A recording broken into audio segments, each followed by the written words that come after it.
Scene 7. Ersu.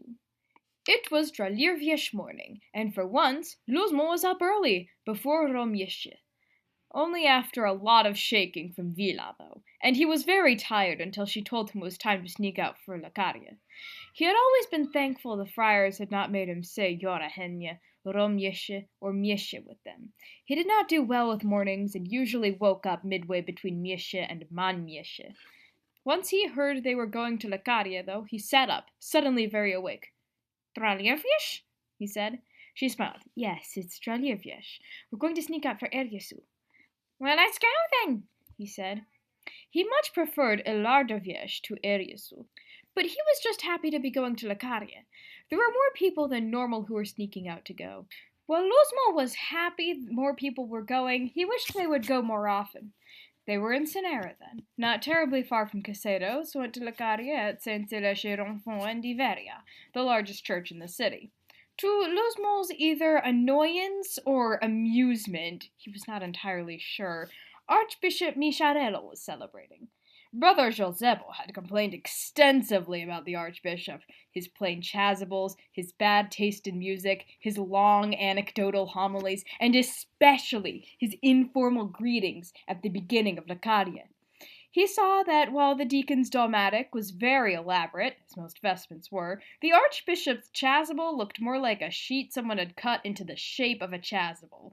It was also in the more modern style of being loose and long, almost completely covering the alb, rather than being cut more like a scapular.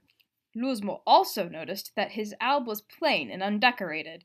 Even Carvinho's church had gotten enough lace to trim their albs with, and some good embroidered fabric for their chasubles. The choir seemed to be trying to sing the oldest music they could get their hands on.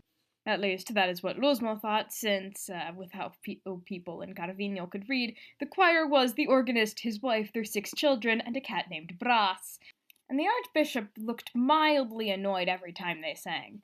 The Archbishop also recited the Kyrio, interrupting the organist who had started to play it, and despite the fact that if the Kyrio was recited, it was supposed to be started by the deacon, came out into the aisle to preach, and, though the church had a lovely set of marble altar rails, like all churches, he did not use them to distribute communion. And yes, he turned around to face the congregation and said an informal greeting after the sprinkling rite and introit. The celebrant was supposed to face the same way as the people, not face them, except during the homily and readings. Vila frowned. Long homily this morning, she said. Luzmo nodded. I've heard it. Archbishop Mikya does that, he said, sounding a little tired. Vila blinked. Archbishop Mikya? Luzmo nodded. After I became Archbishop, one of the friars, Brother Josebo, was complaining about how he always says good morning.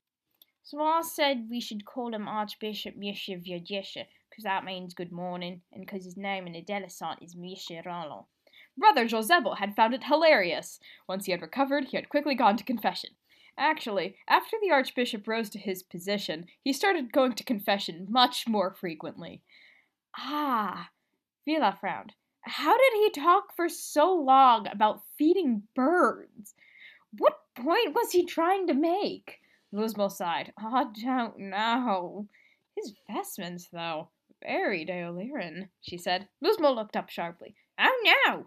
One of the friars who raised me had quite a lot to say about those, and none of it was good.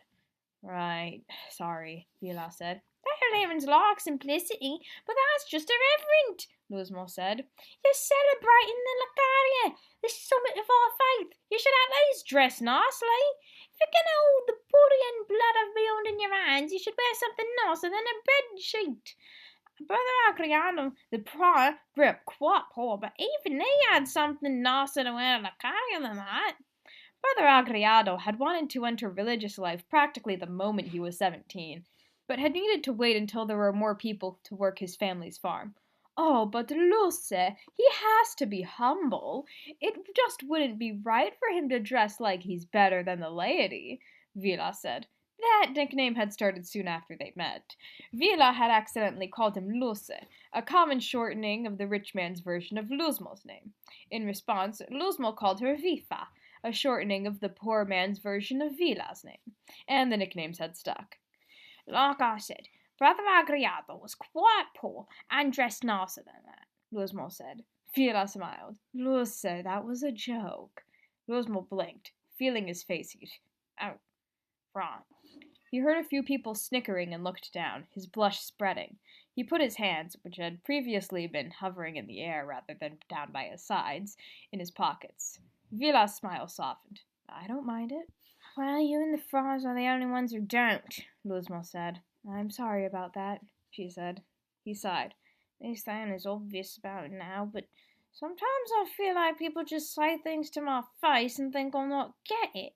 I might have some trouble, but I ain't blind, she sighed. I've definitely seen that happen.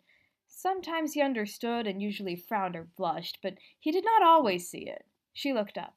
If you want, I could tell you when it happens if you don't see it. And give them one more thing to make fun of me for, Luzmo said. She inclined her head.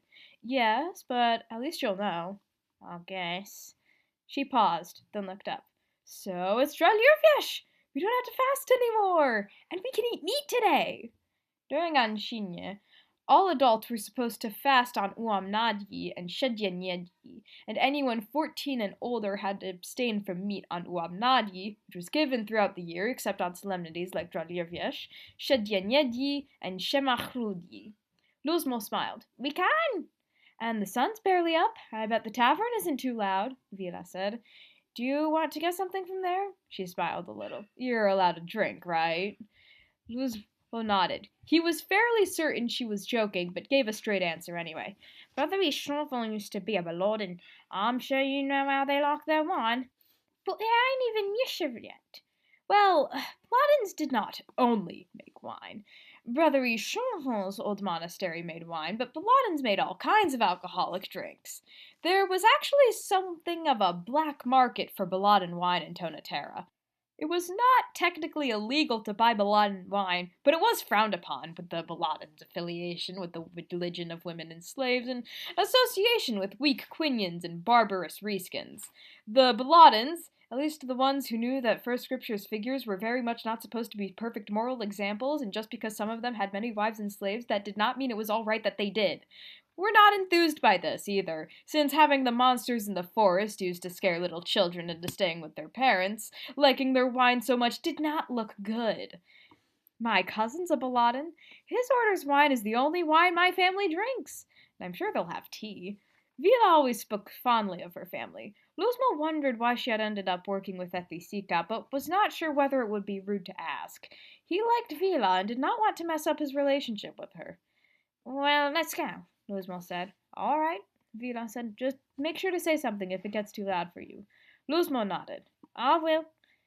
They went to the tavern together, and it was not too busy, talking about the Archbishop and sharing stories before returning to camp.